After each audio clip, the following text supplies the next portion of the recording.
Hello guys, bersama saya lagi dalam Alright Notpot Channel. Gempak sahabat-sahabat semua. Dan ini adalah terkini ya apabila beberapa pemimpin daripada Pakatan Harapan PKR khususnya membuat penyerahan nota bantahan dan juga tuntutan berkaitan dengan serangan di Gaza ke kedutaan Amerika Serikat dan ke kedutaan British serta wakil-wakil daripada Kesatuan Eropah. Dan dalam penyerahan nota bantahan ini antara YB yang datang hadir adalah Tuan Syed Ibrahim Sedno sebagai pengurusi Kaukus Palestin Parlimen Malaysia, merangkap ahli Parlimen Ledang bersama dengan ahli Permatang Pau, mantan ahli Parlimen Permatang Pau iaitu Puan Nurul Izzah.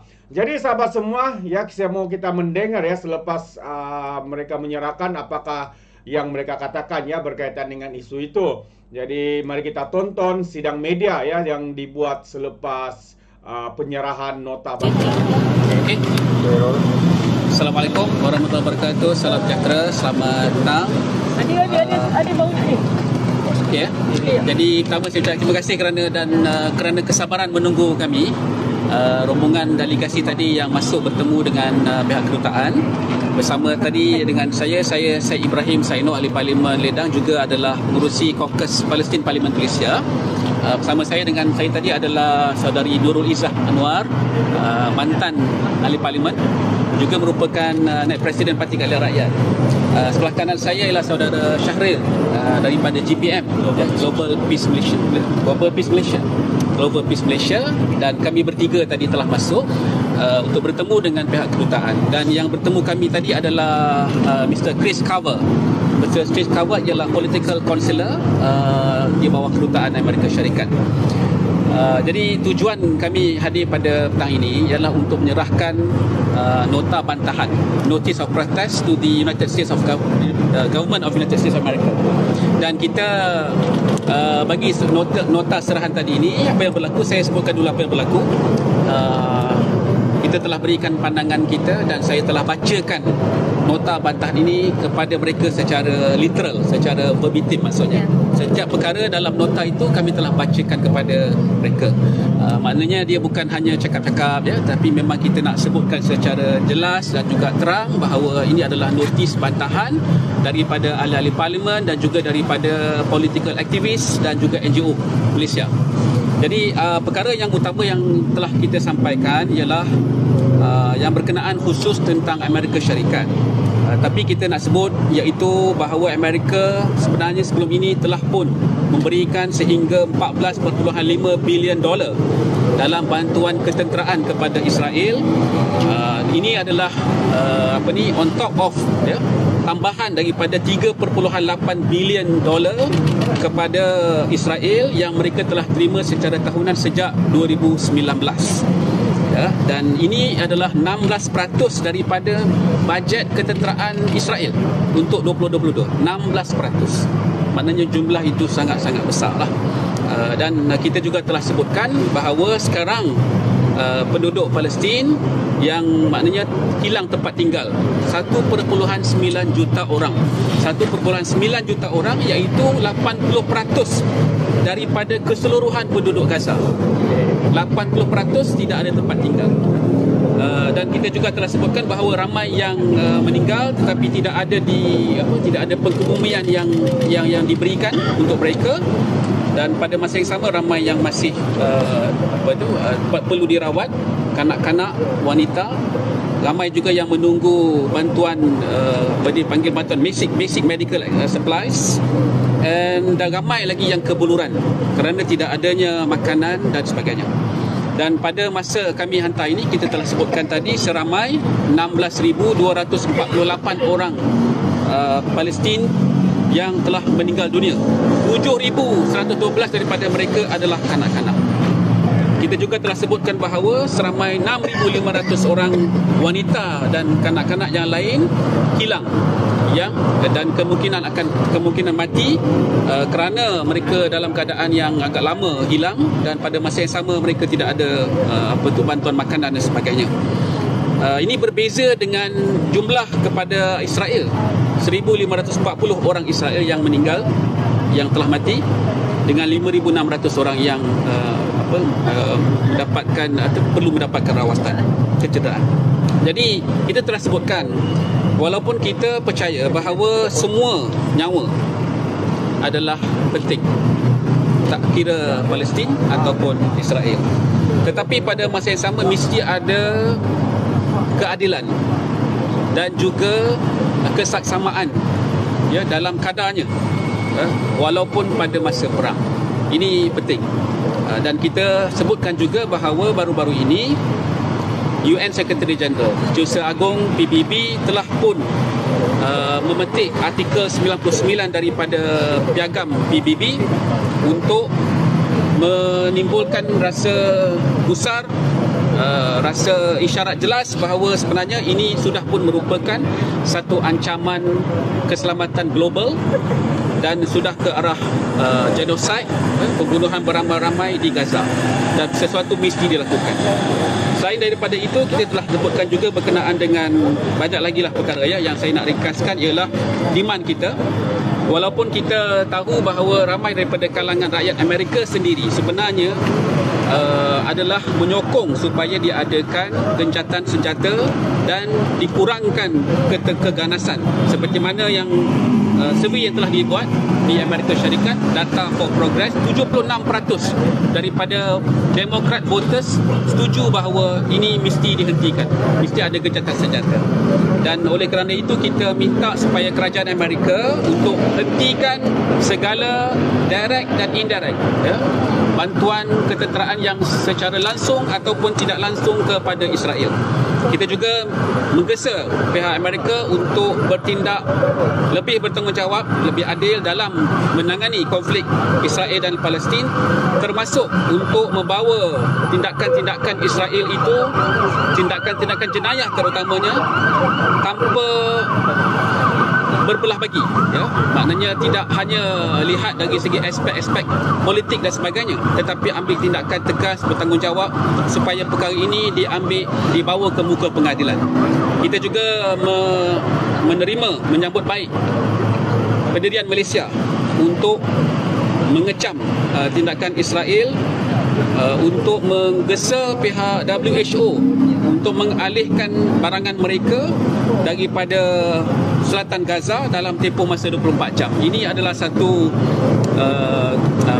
pelanggaran ya, peringkat PBB untuk memberikan Israel beri amaran kepada WHO. So Malaysia telah mengecam tindakan oleh pihak Israel tersebut. Dan akhir sekali kita juga menggesa supaya pihak Amerika untuk menyokong gencatan senjata yang berkekalan, yang segera dan berkekalan, termasuk juga untuk memberi bantuan supaya ada bantuan kemanusiaan yang boleh sampai kepada pihak Palestin, dan juga membebaskan semua tahanan, termasuk di anggarannya 1,000 orang kanak-kanak yang masih lagi terperosok di penjara Israel, di samping untuk mengambil tindakan undang-undang terhadap Israel. Jadi itu secara umum apa yang telah kami bincangkan tadi kepada kedutaan Amerika. Dan pada masa sama saya telah sampaikan tadi kepada mereka bahawa nota bantahan ini telah ditandatangani oleh 38 orang ahli-ahli parlimen Malaysia daripada pelbagai parti. Di samping kita juga disokong oleh aktivis politik dan juga NGO seramai lebih kurang dalam 30 orang, 30 NGO. Dan saya nak sebutkan sini secara jelas, nanti ada orang kata kenapa 36 saja, kenapa tak 122 Ini masih lagi berjalan ya, maknanya dokumen ini masih hidup. Ramai lagi yang sedang memberikan sokongan mereka kepada notis bantahan ini. Saya tak ada rasa bimbang, sebenarnya semua akan sokong ya, kerana notis bantahan ini adalah notis yang penting untuk kita menyokong pendirian Malaysia dan juga untuk kita menunjukkan keprihatinan kita ya, keadaan yang sangat-sangat melampau yang berlaku di Palestin. Saya tambah aja dari pihak media, menjelang Rabu depan akan ada perbincangan berkait dengan tindakan terhadap Israel menggunakan Mahkamah Jenayah Antarabangsa dianjurkan oleh pihak Kementerian Luar Negeri dengan beberapa jemputan, kerana kita harus faham ya, kenapa kita bersuara. Dalam 30 tahun ya, berdekat tidak lagi ada invocation of Article 99 oleh PBB. Maksudnya dah jadi skala global ya. pemangsaan, pembunuhan beramai-ramai, maka kita seluruh negara harus berdiri dan mendukung agar berlakunya gencatan senjata serta-merta dan juga the end to the genocide and humanitarian, not just pause, bukan pause, tapi a complete and permanent ceasefire. Saya fikir ini penting dan saya ucap terima kasih. Selepas ini YB Said Ibrahim akan pergi ke Pesuruhjaya Tinggi United Kingdom dan juga EU. Kenapa? Kerana perangai mana-mana negara yang sanggup melakukan apa saja jenayah tanpa takut dengan undang-undang antarabangsa, kerana mereka mendapat dukungan dana persenjataan daripada kuasa-kuasa besar. Ini sebabnya kenapa kita pergi kepada semua negara dan kesatuan Eropah sendiri. Terima kasih. Saya juga nak sampaikan apa respon tadi sebenarnya. Ya. Saya nak juga sebutkan respon yang telah disampaikan oleh Mr. Chris Carver. Dia telah tanda tangan penerimaan tadi daripada notis bantahan kita, dan pandangan daripada dia pertama ialah bahawa dia akan sampaikan notis bantahan ini kepada pihak berkuasa Amerika Syarikat. Yang kedua ialah dia menyatakan juga keprihatinan dia berkenaan dengan cara mana layanan ataupun tindakan yang telah dikenakan ke atas rakyat Palestin. Dia juga percaya bahawa tidak boleh ada pembunuhan kanak-kanak ataupun wanita untuk tujuan mendapatkan pengganas Hamas, kata mereka.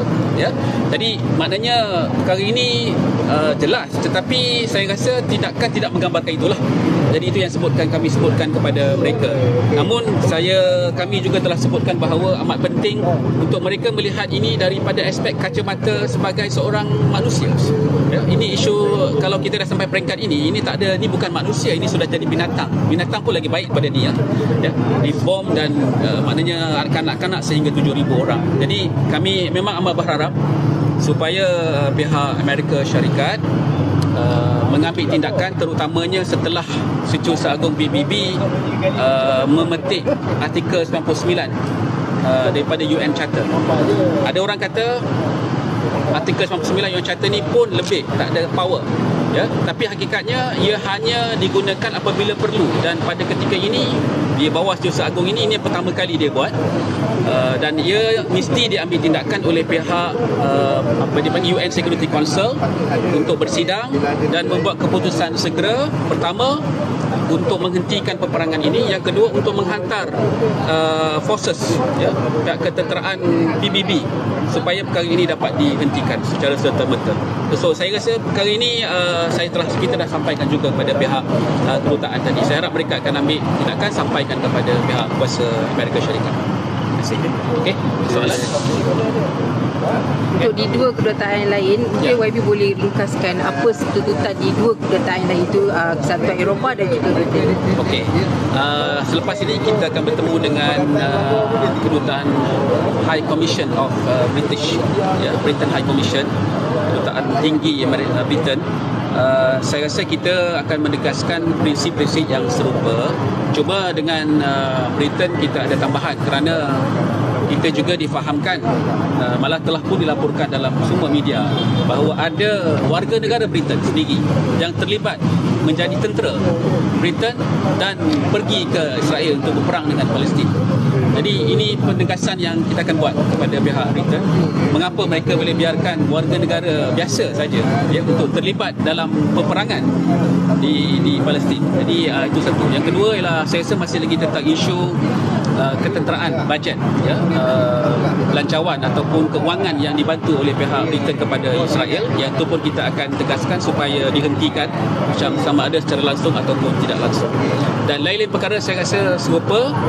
Kita akan sebutkan bahawa ramai daripada kalangan rakyat UK sendiri tidak bersetuju dengan tindakan pihak kerajaan mereka. Jadi dengarlah suara rakyat mereka itu dan ambil tindakan daripada apa yang telah pun mereka sampaikan kepada pihak berkuasa UK. Kepada EU tu EU European Commission, European Union, saya rasa pokok pangkalnya adalah kita lihat ada percanggahan di antara Presiden EU dengan negara-negara EU yang lain. Presiden EU menyatakan dengan jelas apabila berlaku 7 Oktober bahawa dia berpihak kepada Israel. Tapi negara-negara EU sebenarnya tidak bersetuju dengan beliau. Ya, jadi kita harap negara-negara EU kecuali Ireland telah pun menyatakan dengan tegas untuk menghentikan peperangan ini, tapi negara-negara EU yang lain kita harap lebih bersikap tegas untuk menyampaikan kepada presidennya supaya ambil kira pandangan semua negara-negara Eropah pada masa yang sama juga untuk lebih berpihak kepada kemanusiaan dan menghentikan ambil tindakan untuk juga memastikan ada gencatan peperangan, ya, dan adanya bantuan kemanusiaan disampaikan dengan segera kepada rakyat Palestin. Baik, itu dia sahabat semua, ya, kenyataan daripada YB Tuan Said, Ibrahim Said No, ya, dalam sesi ataupun program hari ini dalam menyerahkan nota bantahan dan juga tuntutan, ya, berkaitan dengan serangan di Gaza ini, sahabat semua. Kita boleh nampak ini adalah komitmen kita, seperti mana juga komitmen daripada Perdana Menteri Datuk Seri Anwar Ibrahim, pemimpin-pemimpin, ya, yang ada dalam kerajaan hari ini juga mereka seirama dan terus mengecam, ya, tindakan kejam ini. Jadi kita mengharapkan apa yang dilakukan ini dapat didengar suaranya untuk menghentikan kekejaman yang tidak berperi kemanusiaan ini. Itu pandangan saya. Terima kasih sahabat semua. Bagaimana dengan anda? Adakah anda setuju atau tidak? Anda boleh berikan komen dalam ruangan komen. Alright, so sampai di sini saja. Izinkan saya untuk mengundurkan diri. Seperti biasa, peribahasa mengatakan, tak papun kangkap, 2 ton keinginan. Dalam bahasa Melayunya, tepuk dada, tanya selera. Sekian saja daripada Alright Napa Channel. Saya kita berjumpa lagi. Bye-bye.